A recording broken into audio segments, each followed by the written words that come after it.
He's back! May diwatang nagbabalik. Wala mang pakpak, pero mataas ang lipad ng kanyang negosyo noong 2024. Siguro ito na makatuluyan ko si Kuya kasi Ang diwatang minsan nating kinagiliwan. may libreng kiss. Ang diwatang minsan tayong binusog. Ang pagbabalik at ang pagbangon ni Diwata, ayan na. Walang iba kundi si Diwata ng Diwata Pares Overload. Viral pares vendor na si Diwata, minsang sinubok ang katatagan. At ngayon, unti-unting bumabangon at patuloy na lumalaban. Si Deo Balbuena, o mas kilala sa tawag na Diwata, tubong samar at ang nag-iisang lalaki sa kanilang magkakapatid. Bilang bunso at unikong iho ng pamilya, hindi maikakaila ang bigat na kanyang hinarap, lalo na pagdating sa kanyang kasarian. Di ba ang name mo is Diwata? Paano ka nagladlad sa parents mo? Actually kasi nung maliit pa ako, tago talaga sa probinsya namin. Tapos yung father ko, parang galit sa pagkabading kasi sa probinsya ganun pagkabading kasi parang hindi nila matanggap noon pa. Nagpapanggap akong lalaki kasi nga nagagalit yung tatay ko. Dahil sa kakapusan sa probinsya noon, sa edad na 16, sumama siya sa kanyang mga kapatid para lumuwas ng Maynila at dito maghanap buhay. Pero hindi ito naging madali. Gusto ko balikan natin yung buhay mo, yung kwento ng buhay mo. Imagine, from sa ilalim ng tulay, ngayon meron ka ng sariling bahay. Kasi dati ang trabaho ko talaga, nung nasa ilalim ako ng tulay, ang source of income namin doon, mga lakal. Tapos bibita namin yung kalakal. Parang survivor yung buhay namin doon. Nag-construction worker ako. Tapos siguro mga 5 years ako sa construction. Pinasok mo pa yung talagang pang-barako na in construction. Yung trabaho ng lalaki, nagagawa ko dahil nga takot ako sa tatay ko. Kung ano yung ipagawa niya sa akin, ginagawa ko kahit na masama yung loob ko. Pero nagbago ang landas ni Diwata magmula ng pandemya. Nawala yung trabaho namin, bumalik ulit ako sa ilalim ng tulay. Doon ako nag-start magtinda-tinda. Yung natira kong puhunan na sahod ko, ginawa kong puhunan. Siguro mga pang-siyam na to, no? 8, mga ganyan. Mula sa construction, si Diwata napunta sa pagluluto. So bumili kami ng cart na second hand. Doon nabuo yung Paris na tinda ko.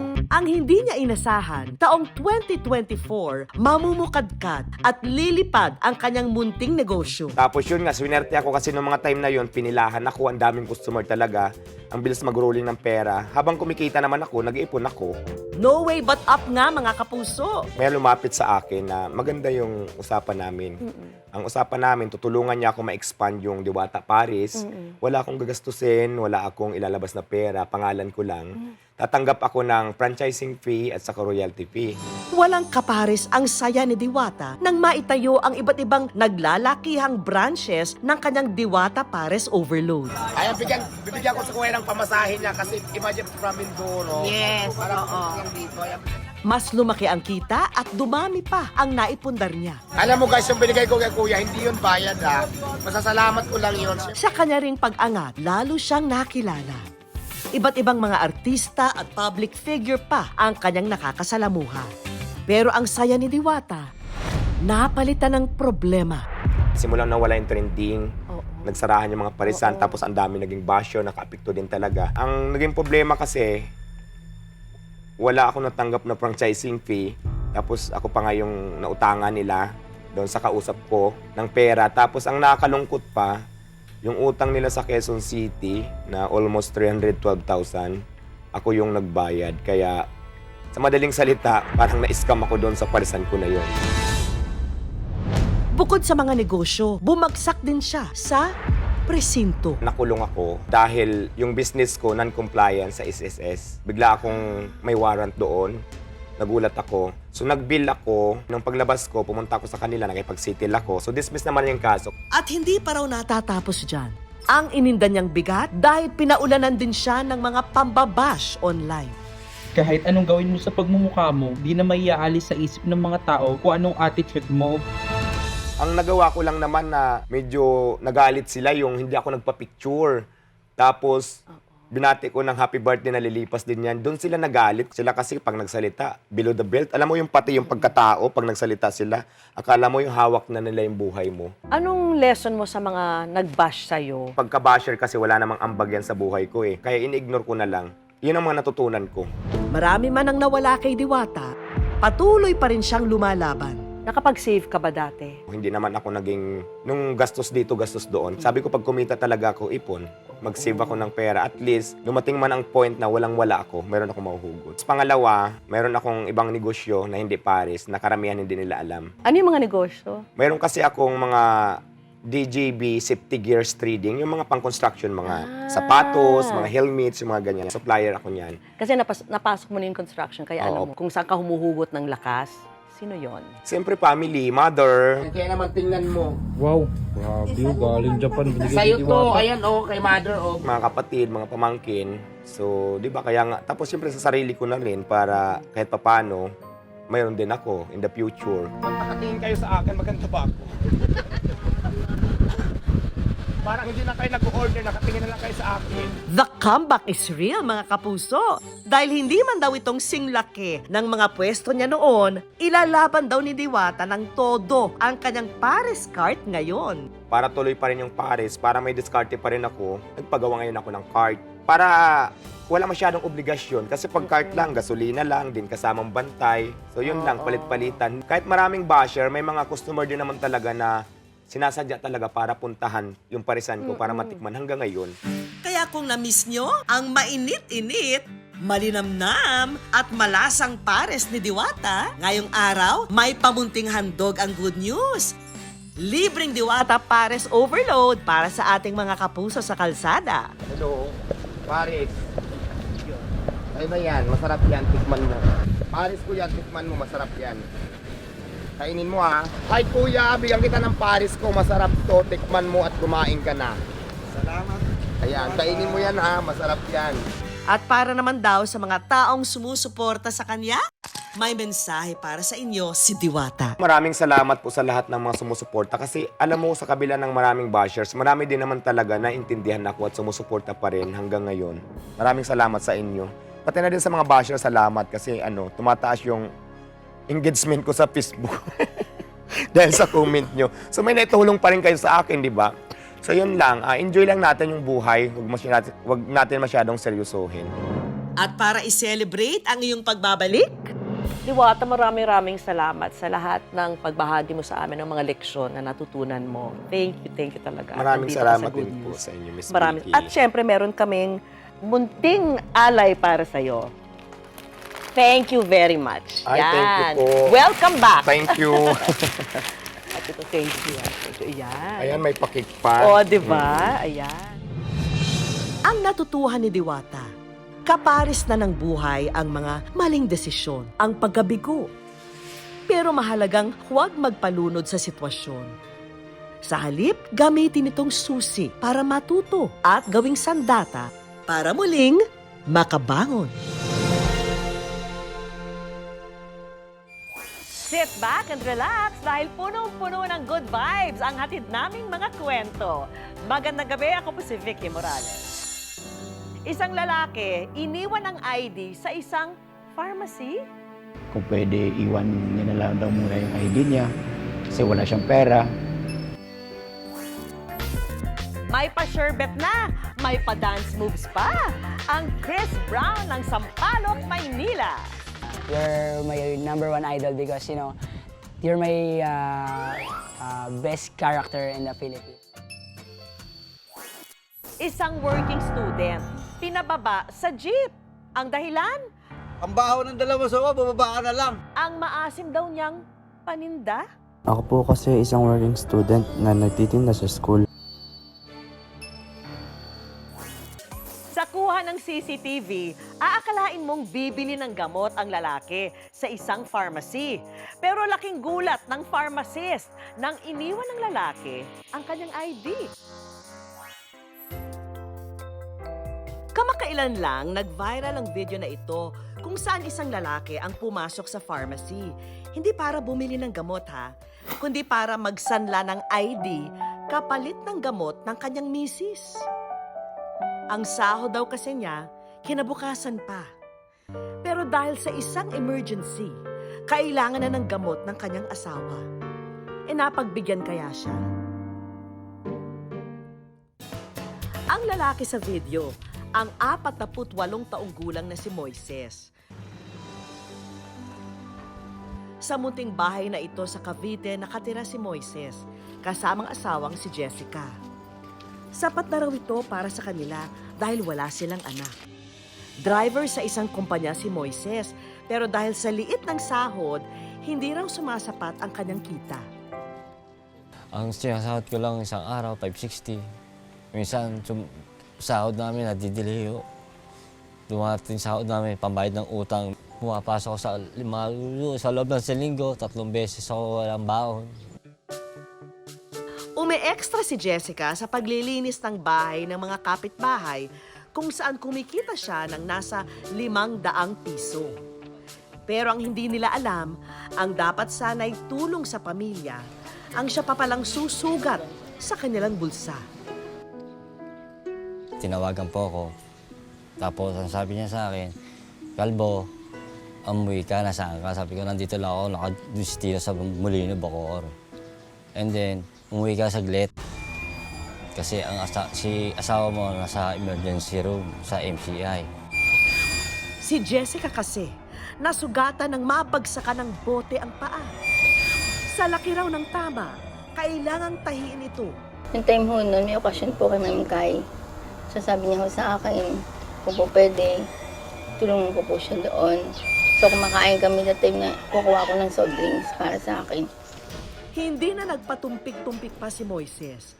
At kahit wala ni 5 duling, agad sumugod sa ospital para sa asawa. Habang bumabiyahe ako, umiiyak ako, nag-iisip ako saan ako pambayad. Hanggang makarating ng MCI, pagbaba ko ng sasakyan, patawid ng MCI, umiiyak ako. Sabi ko, Lord, sana ako ng pera. Ngayon, pagkakita ko rin sa misis ko, pag-upo ko, sabi ko, mahal sa tay ko ng pera. Laking pasasalamat na lang ni Moises na may mga kapitbahay silang tumulong para makalabas agad ng ospital si Jessica. Pero nakalabas man ang ospital, tila pasan pa rin sa kanyang mga kamay ang bigat ng mga gamot ng asawa. Sabi ko, meron mang pharmacy sa labas, makikiusap ako, magmamakaawa po ako. Naiisip ko, lagi ko lang sinasabi habang umakbang ako, palapit sa pharmacy, sana Lord, makautang ako, sana pagbigyan niya po. Hindi na ininda ni Moises ang kahihiyan. Ang tanging nasa isip na lang niya, makainom ng gamot ang kanyang asawa sa tamang oras. Isinangla ang kanyang ID bilang pangako na babalikan niya ang bayaring 149 pesos pagkasahod. Nagulat naman daw ang pharmacist na si Jim Soriano nang makausap si Moises. Nung pag-prepare ko ng gamot, tapos sinabi niya sa akin na, na kung pwede iwan niya na lang daw muna yung ID niya kasi wala siyang pera. Nung una, siyempre nabigla ako nung pagkasabi niya. Alam daw ni Jim ang pakiramdam ng mga taong ito dahil siya mismo naranasan ito. Kaya ang mantra niya sa buhay, pay it forward. Hindi man daw kalakihan ang kinikita ng kanyang butika, hindi siya nagdalawang isip at ibigay ang gamot na kailangan ni Moises. Hindi ko tinanggap yung license niya. Pilit ko binalik sana sa kanya yung license. Pero pilit na niya rin, sinabi niya na, hindi sir, iwan ko to kasi malaking tulong yung pagbigay mo sa akin ng gamot. Laking pasasalamat naman ni Moises sa ginawa ni Jim. Tuwan-tuwa po ako kasi nakatulong siya sa akin eh. Hindi ko hindi ko siyang balikan po, ma'am. Dahil ang ginawa niya sa amin, buhay ng misis ko po. Kaya dobleng saya ko. Kaya sabi ko, babayaran ko to. At pagkabalik na nga ng mag-asawa sa butika, hindi nila inakalang may dagdag pang biyaya. Nang i-post kasi ni Jim ang kanilang tagpo, bumuhos din ang tulong mula sa mga tao. Kagaya ng groceries, vitamins at tulong pinansyal. Bilang pasasalamat, muling bibisita ang mag-asawa kay Jim. Hindi para sa ayuda, kundi para maghatid ng munti nilang regalo sa nagsilbi nilang Good Samaritan. Sir, kumusta po? May konting dala lang po kami. Pasasalamat po sa inyo. Ako salamat ha. Kumusta po? Okay lang po. Pasasalamat sa tulong na binigay sa amin. Hindi, okay lang yan. Salamat po. Thank you po.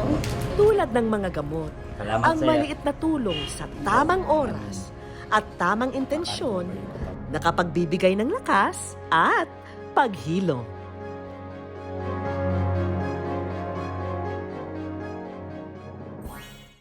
Ka-hairstyle na, ka-dance moves pa. Spokening dollar pa raw ang tinderong ito ng sherbet na tinuguri ang Chris Brown ng Sampaloc, Maynila.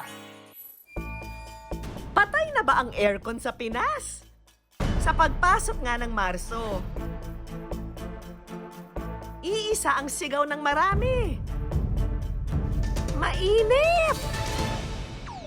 Kaya para sa mga gustong chumilax at malamigan, may frozen panghimagas na dinarayo sa Maynila. Sherbet!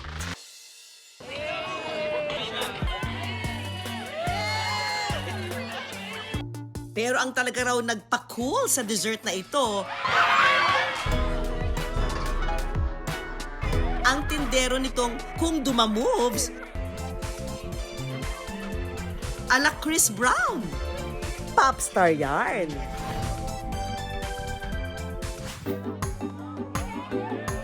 Ang pinipilahang sherbet nga rito sa Fusion Alley sa Maynila, gawa sa buko. Sa halagang 20 hanggang 50 pesos, matitikman mo na ang buko sherbet with free performance pa, ha? Hindi lang daw kasi sherbet ang inaabangan ng mga customer dito, kundi pati na rin ang tindero nitong si Edison. Nakamukhang kamukha lang naman daw ng American singer na si Chris Brown. Naging idol ko po siya simula po nung ang dami po nagsasabi na kawi ko si Chris Brown. Na-curious po ako, kaya inalap ko agad yung Chris Brown. Hanggang sa'yo po, nakuha ko yung pinaka dun po sa galaw niya, sa pagganta niya. Katunayan na nga, pati raw dance moves, pareho sila. Kaya naman ang mga customer, sinasayawan na rin niya. Pagkasayaw ko po ganun, pagka in-apply ko po siya sa sarili ko. Pati nga raw pananalita ni Chris Brown, kuhang-kuha niya. Spokening dollar din kasi siya. We, pasample nga. Chris Brown, you're my #1 idol because, you know, you're my best character in the Philippines, to the Philippines. Because, you know, you're so talented, like a dance, you know, whatever. I'm sorry. I'm pressure. Kaya mula sa fit check, hanggang sa hairstyle, carbon copy ni Chris Brown. Minsan po pag humaba na po siya, ginagawa ko po, ginugupitan po para another color na po siya ulit. 10 taong gulang si Edison nang maulila. Kaya sa murang edad, napasabak na siya sa hirap ng buhay. Ang dami ko rin po kasi na-experience sa trabaho din po kasi po nun. Like, naging waiter po ako, naging tagalinis po ako ng computer shop. Sa hirap nga raw ng buhay noon na mag-isa, si Edison halos kumapit na sa patalim. May mga experience po kasi na hindi po niya asahan, like alimbawa po sa mga illegal na mga ginagawa po ganun. Yung time na po kasi po nun talagang walang-wala po ako, talagang hindi ko po alam kung sino po yung lalapitan ko talaga po. Sakto naman daw noon na may naging kaibigan siya mula sa pagbabasketball na may magandang impluwensya sa kanya. Noong time na parang naligaw po siya na landas, nagalit po ako noon kasi di naman po siya nagalit, concern lang po sa kanya na bakit niya nagawa yung mga ganong bagay. At kalaunan, si Mark din daw ang nagtulak kay Edison para pasukin ang pagiging tindero. Nahigalit ko po siya na magtinda noon sa amin dahil nga po, yung tita ko, nagtitinda po siya ng mga orno, kailangan po ng tao. Kalaunan, kinuha na rin siya ng pamilya ni Mark sa kanilang sherbet business. Chris Brown, Edison, paano ba yan ginagawa? Ilagay po namin yung buko, yung gatas, yung sabaw ng buko, and then haluin po namin siya, mix it, tapos lalagyan po namin siya ng yelo. Pagtapos po nun, maghintay lang po kami ng 1 oras hanggang 1.5 oras. Pero teka, ang hanapin daw si Chris Brown sherbet, parang hindi ganun kadali. Paiba-iba raw kasi siya ng pwesto na para bang may concert tour. Mostly po kasi nag-start po talaga ako sa Quiapo. Yun po ako talagang unang nakilala po ng mga tao dahil nga po sa pagtitinda ko ng sherbet. Dumating po yung Fusion Alley, tinry po namin pumesa doon. Ay, ilang buwan lang po, hindi ko na-expect na ganun yung mangyayari, na magbubong po talaga yung ginagawa ko doon. At mas lalo pa nga raw itong bumenta matapos siyang madiskubre bilang Pinoy Chris Brown. O ha? Blockbuster ang pila. Hindi ako makabili haba ng pila. Kakaiba siya kasi tulad niya may nagpe-perform pa sa harap mo. Pero ano nga ba ang say ng mga tao sa kanyang sherbet? Worth it bang pumila? Yung ice po niya is fine po. Sakto lang po yung tamis niya for me. Sarap naman. Ang foreigner na ito, dinayo pa raw siya. It is like Chris Brown. I come all around from Bahrain to meet him. And the sherbet is so cool. Ngayon, kaya niyang makaubos ng 800 cups ng sherbet sa isang araw. Ngayon po kasi syempre po, mas lalo po siyang bumilis, mas lalo pong nadagdagan po yung tinitinda ko, ganun. Baga, dati nakakadalawa lang po ako, ngayon nakakatatlo, 4. Ngayong nakakaipon-ipon na si Edison, hindi raw siya nagdalawang isip na ibalik ang tulong sa kaibigang naging malaking parte ng tagumpay niya. Kagaya po ng birthday ng anak ko, inubos po ako sa panganda nun. Sakto na may sobra po siya, pinahiram niya po ako nun. Thank you kasi, kung di rin naman dahil sa'yo, pre, di ba? Wala ako dito, wala rin naman ako, di ako makapagtinda ng serbet, hindi ako makikilala ng tao. Papasalamat ako sa'yo kasi isa ka sa naging kaibigan ko, di ba? Kalakip na ng init ang mga pagkaing pampalamig. Katulad ng sherbet na ito na hindi lang pampaginhawa ng pakiramdam, may kasama pang pampasaya. Patunay na basta may diskarte and a little creativity, you will go a long, long way.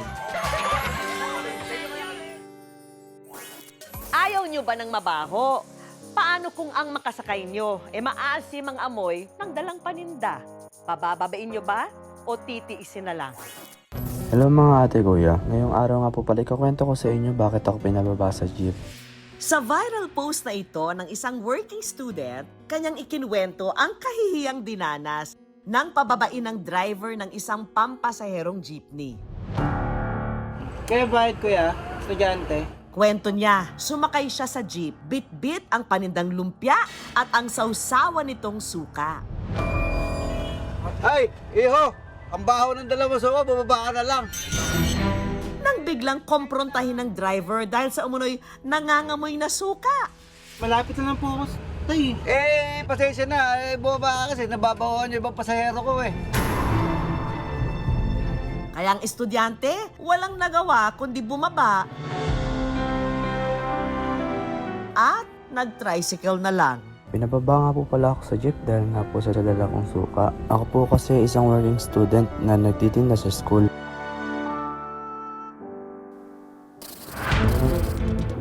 Para malaman ang pulso ng bayan ukol sa issue, ang parehong insidente, muli nating gagawin sa parehong lugar sa Cabanatuan City, Nueva Ecija. Kasama ang mga kinasabwat nating tsuper at kunwari working student. Sarap, wala pa. Nang dumami na ang mga pasahero, isinagawa na ang eksperimento. Ay pate, hindi po pwede yung may suka ka, mababahuan yung mga pasaheros ko. Pasensya ka na, baka ireklamo kami ng mga pasaheros, bumaba ka na lang muna. Ang mga pasahero sa jeep, napatingin na lang sa eksena. Dito lang naman po. Kahit na.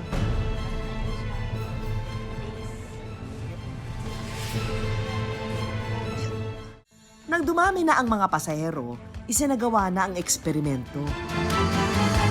Ay pate, hindi po pwede yung may suka ka, mababahuan yung mga pasaheros ko. Dito lang naman po. Kahit na.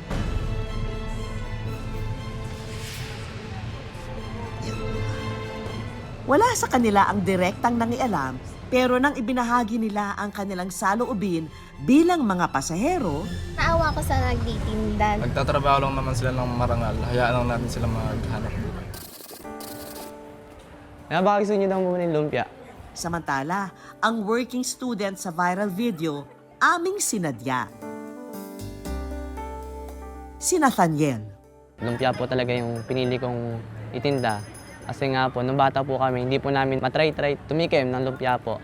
And then kadalasan po, kapag sa handaan po, pinagdadamutan po kami ng ibang tao. Kapag pupunta po kami sa mga handaan.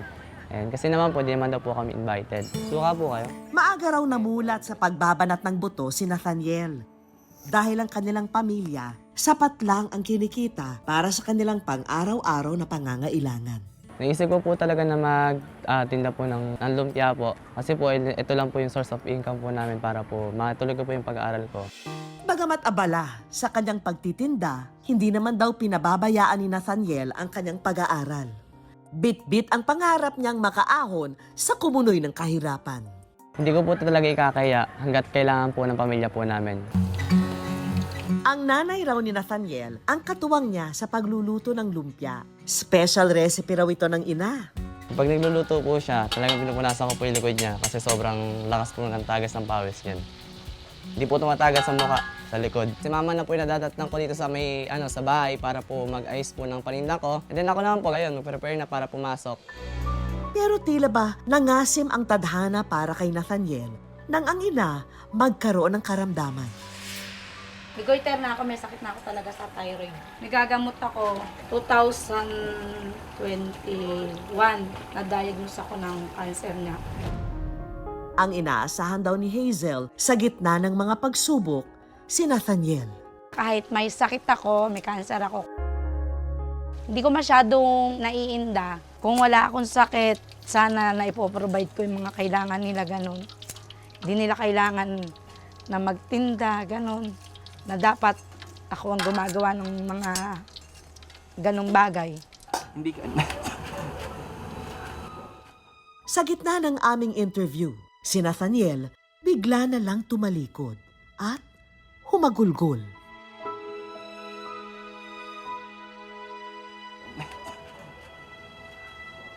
Thankful po kasi yung nanay po namin kahit may sakit po siya. Napakita niya po na suportado po siya sa mga gusto po namin gawin sa buhay. Ayun po, hindi naman po perfect yung nanay namin pero mahal na mahal po namin nanay namin kasi nga po lagi siya nandyan para gabayan po kami sa mga ginagawa namin. Kaya pangako niya sa ina, magsisikap sa pag-aaral at pagtitinda.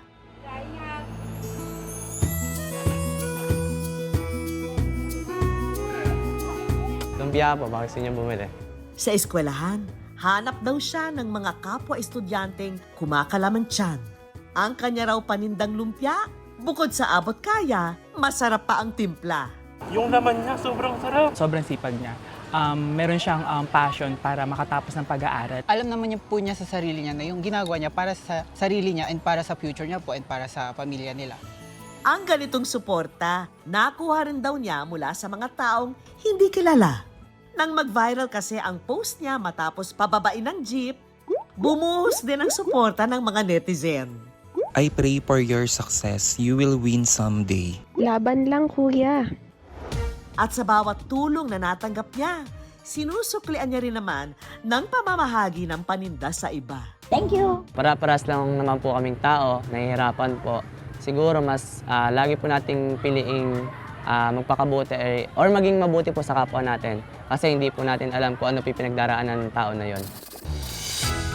Sa buhay, talagang matirang matibay. Tulad na lang ni Nathaniel na sa kabila ng mga pinagdaanan, susuka pero hindi susuko. Lagi lang po talagang sikap tsaka pagtsatsaga lang po talaga yung kailangan natin. Dahil hindi naman po habang buhay, nandito po kami sa sitwasyon na to. Darating po yung araw na kami naman siguro yung magiging masaya, magiging maluwag po yung pamumuhay namin. Sana'y napawi ang stress nyo ng aming mga kwento. Hanggang sa susunod na Sabado, ako po si Vicky Morales. Tandaan, basta puso, inspirasyon at good vibes, siguradong good news yan.